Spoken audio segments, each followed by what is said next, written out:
For millennia, the vast, shimmering expanse of the Pacific Ocean remained an enigma, a formidable barrier of endless blue.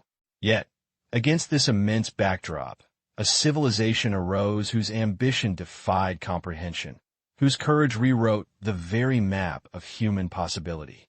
We journey back in time, not merely to witness exploration, but to uncover an act of unparalleled ecological engineering, a saga of survival etched into the very fabric of islands themselves. Imagine voyagers, not just charting currents and stars, but carefully curating and cradling an entire world within their double-hulled canoes. These were the Polynesians, master navigators who embarked on the most ambitious biological colonization ever conceived. They didn't just discover islands, they made them livable. This documentary, Voyage of Life, unravels the astonishing tale of how these intrepid ancestors transported a self-sustaining ecosystem across thousands of miles of open ocean, transforming desolate volcanic rocks and coral atolls into vibrant, flourishing homelands. We will delve into the profound why, the imperative to create familiar sustenance and culture in unknown lands. We'll meticulously explore the what, the carefully selected flora, fauna, and even microscopic life that formed their portable ark, from the humble taro corm and breadfruit sapling to the invaluable chickens, pigs, and dogs.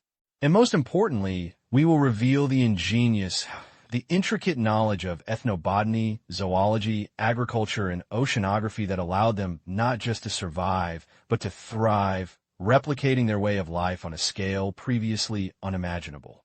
Prepare to witness humanity's most audacious journey, where every seed, every animal, was a testament to a grand design for life.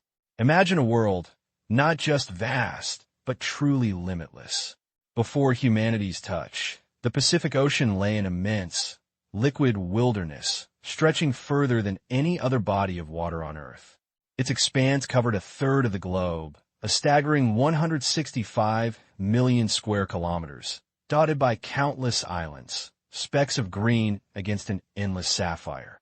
These were worlds unto themselves, isolated for millennia, their ecosystems evolving in splendid, untouched solitude.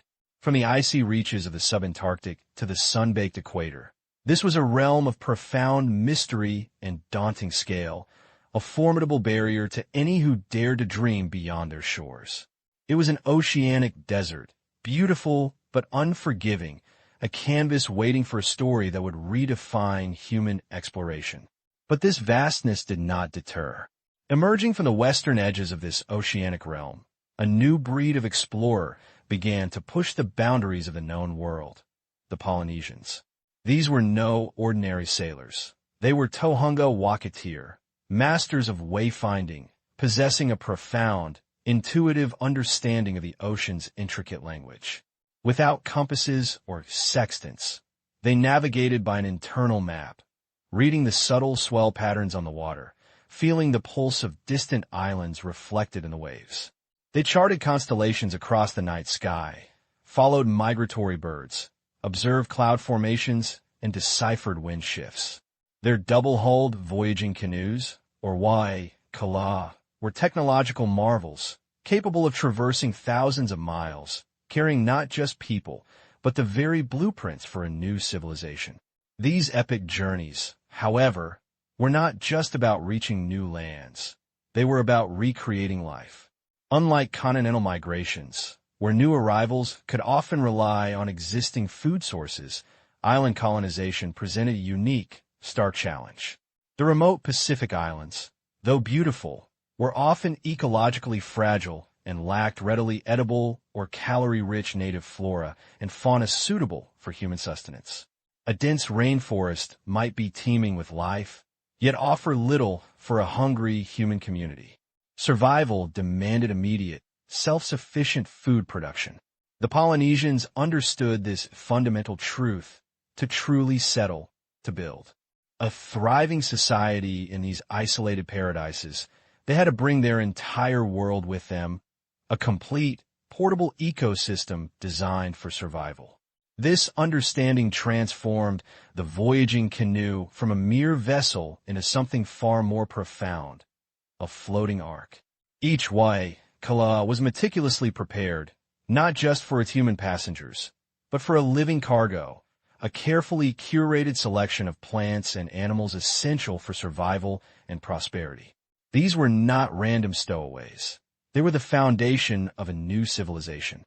Young, resilient cuttings of staple crops, root vegetables packed in damp earth, even small domesticated animals like pigs, chickens, and dogs, all found their place on board. The canoe became a microcosm of the future island home, a vibrant, self-sustaining biological capsule charting a course through the vast, unpredictable ocean, carrying the seeds of a new world. At the heart of this transported ecosystem lay the mighty taro, Colocasia esculenta. This unassuming root crop was nothing short of a miracle for the Polynesians. With its large, heart-shaped leaves and starchy corms, taro provided a dense, high-energy food source. It was incredibly versatile, thriving in wetland fields meticulously engineered by the islanders, but also adaptable to drier upland cultivation. Boiled, baked, or pounded in a poi, taro was the bedrock of their diet, offering essential carbohydrates and nutrients crucial for sustaining large, growing populations. Its resilience and nutritional value made it one of the very first canoe plants chosen, a testament to its indispensable role in the audacious journey across the Pacific and the establishment of new island societies. Complementing taro, another vital canoe plant arrived, the breadfruit, Artocarpus altilis.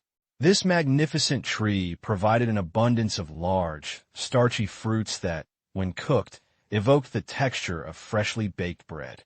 A single breadfruit tree could yield hundreds of fruits per season, providing a substantial, easily accessible food source. Its versatility was legendary. It could be roasted, fried, boiled, or dried and stored for months, offering a crucial buffer against leaner times. For the Polynesian voyagers, breadfruit was a symbol of security and sustenance, a long-term investment that transformed newly settled islands into verdant, self-sustaining paradises. It was more than just food. It was a cornerstone of their island economies and cultural practices. Perhaps the most intriguing canoe plant story belongs to the sweet potato, or Ipomoea batatas, known as kamara in Polynesia. Unlike other staple crops that originated in Asia, the sweet potato's genetic heartland lies in the Americas. How did it cross thousands of miles of open ocean to become a fundamental food source in places like Rapa Nui and Aotearoa, New Zealand? Evidence points to extraordinary pre-Columbian contact between Polynesians and South America, perhaps as early as 1200 AD. Polynesian navigators, it is believed, reached the South American coast, collected the valuable crop, and brought it back across the Pacific.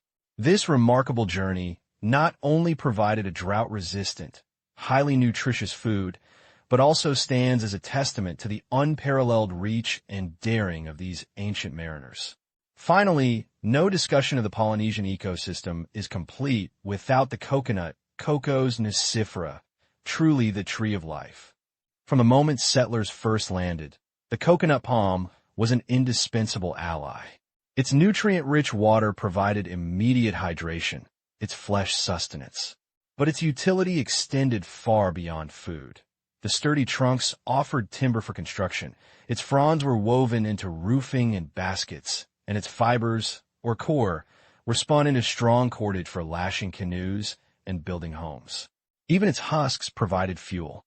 Resilient and prolific, the coconut palm quickly established itself on new islands, a symbol of tropical paradise and a veritable natural hardware store. It was the ultimate multi-purpose canoe plant, ensuring not just survival, but the very infrastructure of a new island civilization. Beyond the staples of taro and breadfruit, the voyagers meticulously selected other critical plant species to ensure a diverse and resilient food supply. Among these, the unassuming banana, various musa species, offered a rapid source of energy and a crucial dietary variation. Its ability to propagate easily from suckers meant quick yields in new lands. Alongside sugarcane, Saccharum officinarum was an invaluable commodity. Not just a concentrated source of sweetness and energy, it was chewed for hydration during long journeys, used in medicinal preparations, and even as a building material. These resilient crops, carefully bundled and kept moist, represented a foresight that guaranteed both nourishment and delight for generations to come, transforming barren volcanic rock into verdant, productive gardens. But their precious cargo was not solely about sustenance. Polynesians understood that a complete ecosystem encompassed more than just food. It included plants for culture, healing, and adornment. Kava, Piper methysticum, was revered. Its roots, carefully transported as cuttings, would be pounded and mixed with water to create a ceremonial drink, a conduit to the spiritual realm and a symbol of peace and community. Alongside kava, turmeric, curcuma longa, held immense value. Its vibrant rhizomes provided powerful medicinal properties, used as an anti-inflammatory and antiseptic. Beyond healing, turmeric was crucial for dyeing textiles and body adornment, a living pigment that colored their world and rituals. These plants knitted together the cultural fabric of their new homes, ensuring traditions endured. To truly replicate their homelands and build self-sustaining societies, the voyagers knew plants alone were not enough.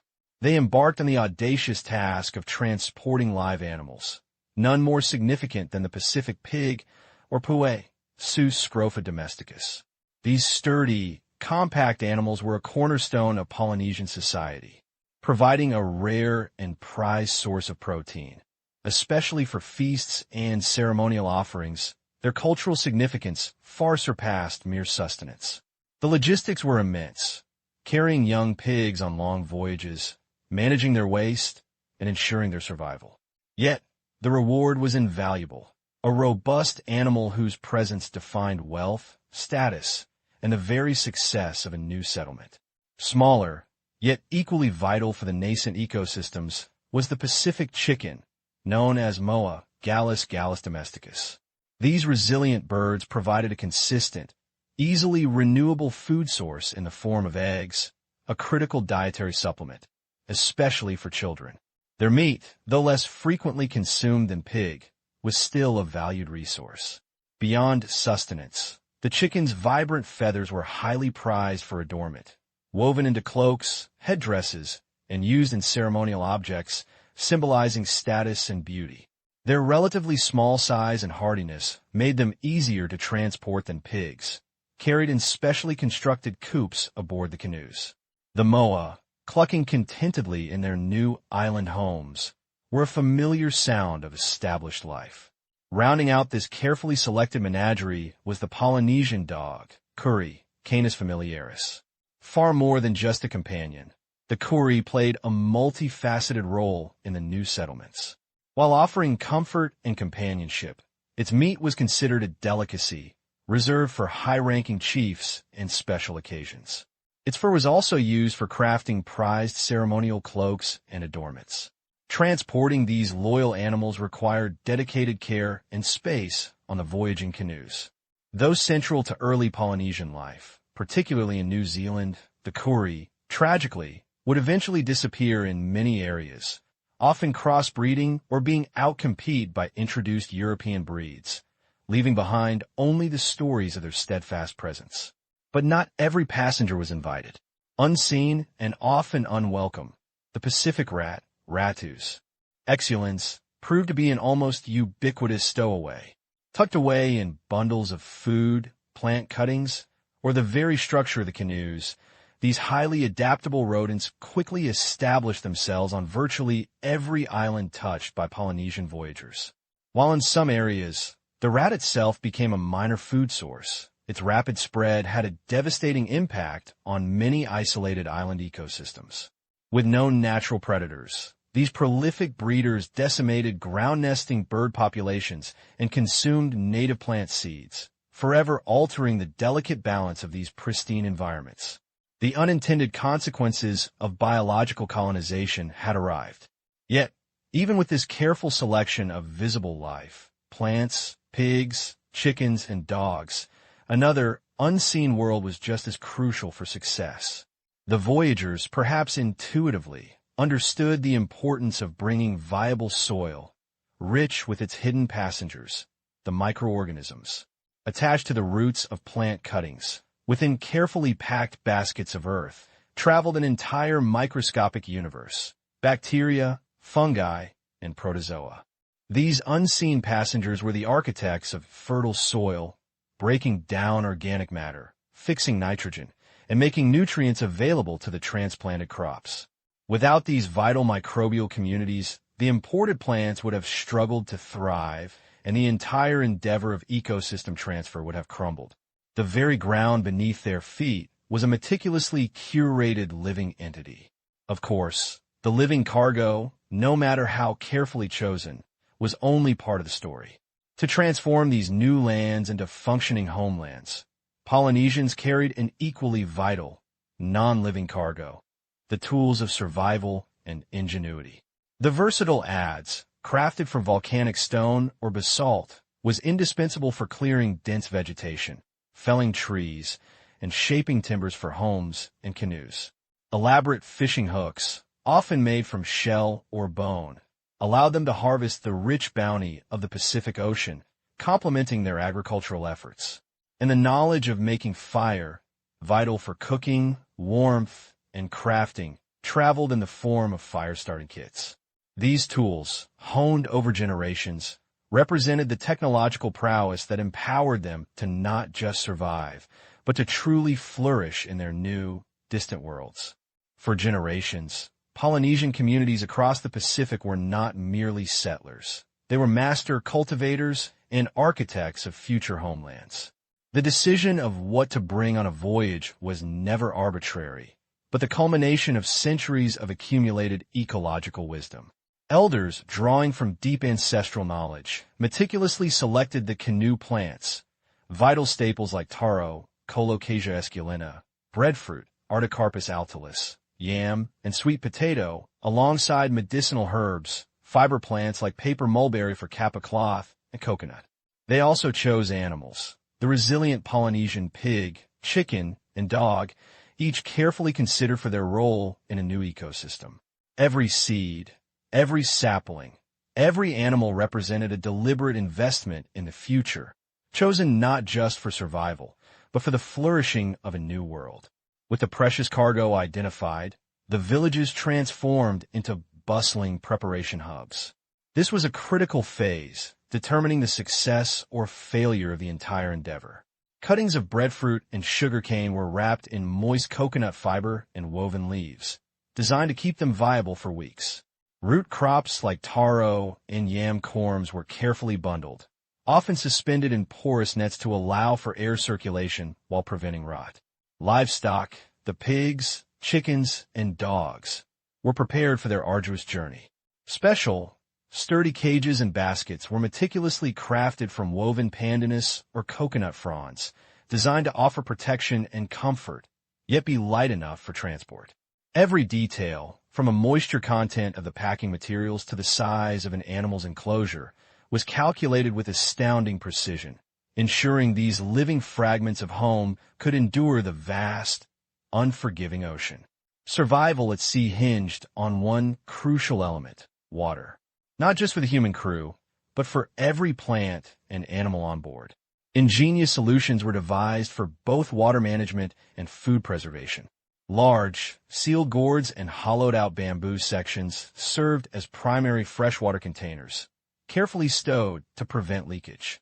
Knowing that fresh water would eventually run out, voyagers perfected methods of collecting rainwater using wide sails or woven mats.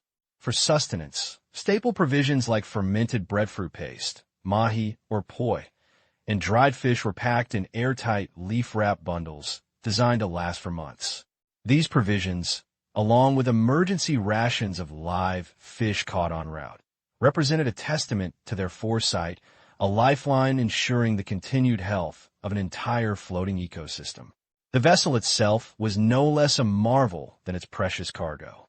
The VAA, or Waka, the iconic double-hulled voyaging canoe, represented the pinnacle of Polynesian maritime engineering. Constructed from massive logs, often koa or breadfruit wood. Each hull could stretch up to 30 meters. These majestic ships were lashed together with miles of sun-knit rope made from coconut fiber, without a single nail, showcasing an unparalleled understanding of structural integrity. They were designed not just for speed and stability, but crucially for capacity. Designated areas accommodated the crew, alongside specialized platforms and cradles for the delicate plants and sturdy compartments for the livestock. These were floating arcs, perfectly engineered to carry an entire world across the largest ocean on Earth, a testament to Polynesian ingenuity and their deep respect for the ocean. With the VA laden, the impossible journey began, guided not by charts, but by an extraordinary ancient science. Polynesian navigators, often revered as po or master navigators, possessed an encyclopedic knowledge of the natural world. They charted courses by observing the precise rise and set points of over 200 stars, using a sophisticated mental star compass, like the Micronesian Waka Kapika. They read the subtle language of the ocean, the intersecting swell patterns that indicated distant land masses, the nuances of wave refraction, and the behavior of marine life. Birds returning to land at dusk, changes in cloud formations, and even the taste of the salt in the air provided vital clues. It was a holistic form of navigation, a profound communion with the environment, guiding their precious, living cargo to its new island home. The Pacific, though often serene, could transform into a furious, unforgiving adversary. These epic voyages were fraught with immense dangers. Violent squalls and typhoons could erupt with little warning, threatening to capsize the VA, shatter its mast, or sweep away vital supplies. Days bled into weeks, and food and water scarcity became a constant, gnawing fear, pushing human endurance to its limits. The psychological toll of unending horizon, unpredictable weather, and the immense responsibility of carrying not just human lives, but an entire future ecosystem, was immense. Yet, the voyagers' resilience was legendary. They would lash themselves to the canoe, work tirelessly to bail water, mend torn sails, and above all, protect their precious plants and animals, recognizing that their collective survival depended on safeguarding every single element of their new world. Despite the constant threat of storms and scarcity, daily life aboard the VA was a meticulously managed operation, centered around the delicate balance of sustaining an entire living ecosystem. Every morning, the crew would tend to the plants, carefully monitoring moisture levels and providing water from their dwindling supplies. The pigs and chickens were fed, their well-being paramount. Sails were mended, fishing lines were cast, and the vast ocean became their pantry. Communal meals, though rationed, reinforced their shared purpose. There was a profound, unspoken understanding that the survival of the canoe garden was intrinsically linked to their own. This wasn't merely a journey of people. It was a journey of life itself, and the crew were its vigilant, devoted guardians, nurturing every seed and creature towards a new dawn. After weeks, sometimes months of boundless ocean, the moment arrived that would define their entire odyssey. The cry from the lookout, piercing the endless blue. Whenua, whenua, land. It was a moment of profound relief, overwhelming joy, and absolute validation. A faint smudge on the horizon, gradually resolving into the lush, green silhouette of an island, promised fresh water, fertile soil, and a future. For the voyagers, it meant the end of an unimaginable trial. For the plants and animals on board, it signified release from their floating prison and the chance to take root, to thrive, and to multiply. This wasn't just the discovery of new territory. It was the genesis of a new world, a testament to the audacious spirit of humanity and the incredible success of an unparalleled act of biological colonization. After weeks, sometimes months, adrift on the vast blue, the sight of land brought an unparalleled surge of relief and anticipation. This was it, the culmination of generations of dreaming, daring, and meticulous preparation. The first priority upon landing was not celebration, but survival and assessment. Skilled scouts, often elders and navigators, fanned out from the beachhead. Their eyes, trained by generations of observation, searched for the critical elements, sources of fresh water, ideally a running stream, signs of fertile soil, perhaps indicated by certain native plant growth, sheltered coves for their precious canoes, and suitable, elevated ground for initial settlement. Every detail was crucial, every observation a piece of the puzzle to determine if this new, untamed world could indeed become their vibrant home. Once the ideal location was identified, often near water, sheltered, and with promising soil, the arduous work of transforming a wild landscape into a human-habitable one began. Using tools honed over millennia, polished basalt adzes, digging sticks, and fire, the Polynesians systematically began to clear designated areas. Dense jungle gave way to nascent garden plots. Trees were felled, undergrowth burned back in controlled fires, their ashes enriching the soil. This wasn't indiscriminate destruction. It was a carefully planned modification. They understood the land's contours, shaping it to their needs, often creating terraced fields on hillsides to maximize arable space and control erosion. It was a monumental, collective effort, driven by the knowledge that their future depended on these very first acts of cultivation.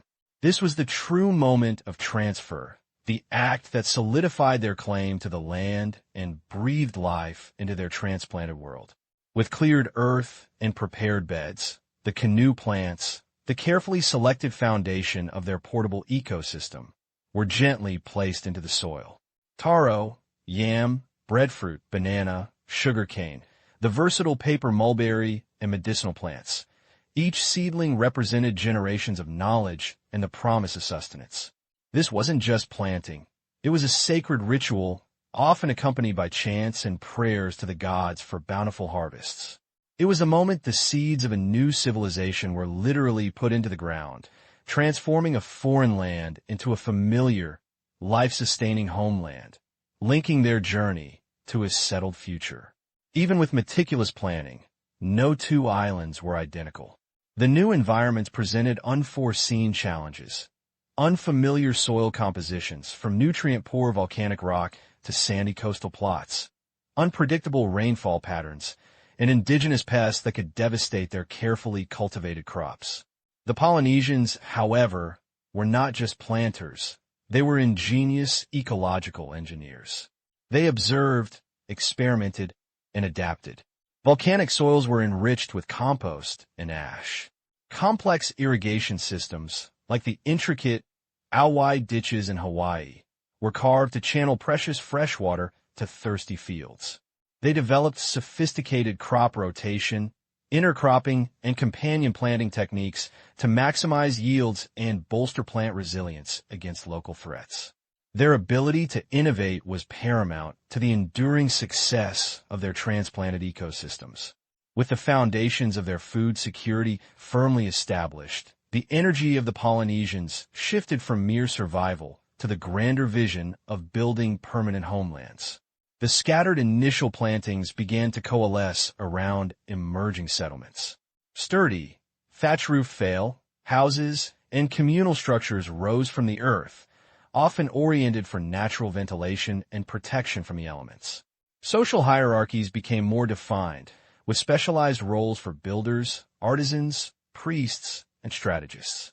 Children played amongst the burgeoning crops, symbolizing a future now secured. From the delicate act of planting a single seed, entire villages blossomed, connected by shared labor, common purpose, and the rich bounty of their cultivated land. The canoe plants weren't just food. They were the very fabric of their new, thriving societies. The islanders understood deeply that their new homes, however bountiful, were finite. The lesson of the long voyage, of relying on careful stewardship of limited resources, was ingrained. To ensure long-term prosperity, Polynesians developed sophisticated, often spiritual, systems of resource management. Tapu, a system of sacred prohibitions and restrictions, designated certain areas or species as off-limits during critical periods, allowing them to regenerate. Rotational cropping prevented soil depletion. Intricate fish ponds, like the Loco-Ie in Hawaii, were engineered to cultivate fish, providing a sustainable protein source. Forests were carefully managed for timber and medicinal plants, never overharvested. This intergenerational knowledge, passed down through oral traditions, ensured the delicate balance of their transplanted ecosystems continued to flourish for centuries. Across the Pacific, thousands of previously uninhabited islands were profoundly transformed. From pristine, wild ecosystems, they became vibrant cultural landscapes, living testaments to human ingenuity and the enduring power of the canoe plants. Where dense, native forests once reigned, terraced fields of taro and yam now thrived. Villages dotted the coastlines, and intricate networks of irrigation canals repurposed natural waterways. The imported ecosystem, initially a fragile collection of cuttings and seeds, became so deeply integrated that it reshaped the very identity of these islands. From the towering stone figures of Rapa Nui, supported by the bounty of a transformed landscape, to the extensive Lo'i Kalo, taro ponds, of Hawaii, these islands were no longer just geological formations. They were homelands, sculpted by human hands and the life they brought with them. While the story of Polynesian colonization is a testament to human resilience, it is also a sober reminder of ecological cost. The very act of introducing a new ecosystem, however vital for human survival, inevitably impacted the existing fragile island environments. The most devastating introduction was often unintentional. The Pacific rat, Ratu's exulans, stowed away on many voyages. Without natural predators, rat populations exploded, preying on eggs and chicks of flightless, ground-nesting birds, which had evolved in isolation. Pigs and dogs, also vital canoe companions, further impacted native flora and fauna. Tragically, countless unique native species, especially birds like the moanalo of Hawaii and giant rails, vanished forever. This monumental human achievement, while creating new worlds, simultaneously extinguished ancient ones, leaving an indelible mark of irreversible loss on the planet's biodiversity. While the arrival of humans undeniably altered pristine landscapes, the ingenuity of Polynesian navigators didn't merely introduce, it co-created. From a handful of carefully selected canoe plants and animals, vibrant, complex ecosystems bloomed across isolated atolls and volcanic islands. Taro, breadfruit, kamara, and yams, alongside chickens, pigs, and dogs, transformed barren shores into fertile havens. These newly forged biocultural systems weren't just about survival. They fostered a dynamic equilibrium that supported dense human populations for centuries, often reaching thousands on even small islands. This unique blend of introduced and indigenous species, meticulously managed through sophisticated agroforestry and aquaculture, became the very fabric of Polynesian identity, adding new forms of biodiversity, a testament to a profound human-nature partnership that allowed life to flourish where it once struggled.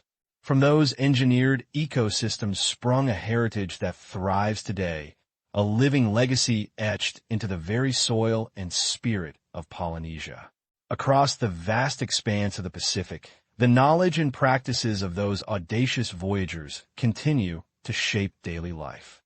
Many canoe plants like kalo, taro, ulu, breadfruit, and iwala, sweet potato, remain absolute staples, forming the backbone of traditional diets and cultural celebrations.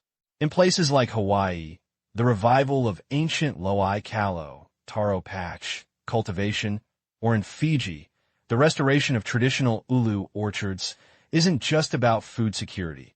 It's a powerful reclamation of cultural identity and ancestral wisdom. Generations still learn the rhythms of the land and sea, understanding that true abundance comes from stewardship, mirroring the very principles that powered the original voyages. What enduring wisdom does this ancient journey offer us now, as our modern world grapples with unprecedented environmental and societal challenges? The Polynesians stand as a profound testament to human ingenuity, not just in their incredible navigational feats, but in their capacity to envision, create, and sustain entire worlds across vast oceans. Their journey illuminates the critical importance of sustainable living, of understanding ecological limits, and of the deep, unbreakable interconnectedness between culture and environment. They remind us that our survival is intrinsically linked to our planet's health, that the canoe is, in fact, our Earth, and that every species aboard is precious. Their legacy whispers across the Pacific winds. We too can navigate our future, but only with foresight, respect, and a profound commitment to stewardship. The journey of the Polynesians, carrying entire ecosystems across the vast, often unforgiving Pacific, stands as one of humanity's most extraordinary and enduring achievements. It is a monumental testament to an unparalleled trinity of human genius: their breathtaking navigational skill, their profound ecological foresight, and their deep, resilient cultural ingenuity. From a humble taro shoot, carefully wrapped and watered, to the robust Pacific pig, an essential source of protein and companionship, every living entity was a meticulously chosen component of a portable world, ensuring not just survival, but prosperity and the continuation of an entire way of life on distant, isolated shores. Their saga is more than a historical account. It is a living lesson. It reminds us of our profound and ancient capacity to adapt with vision, to innovate with purpose, and to connect deeply and respectfully with the natural world around us. In an era where our planet faces unprecedented challenges, the Polynesian Voyage offers timeless principles of sustainability, resilience, and symbiotic coexistence. As we look towards our own future, contemplating new frontiers and environmental shifts, we are compelled to ask, what incredible ecosystems will we choose to carry, nurture, and safeguard into our future?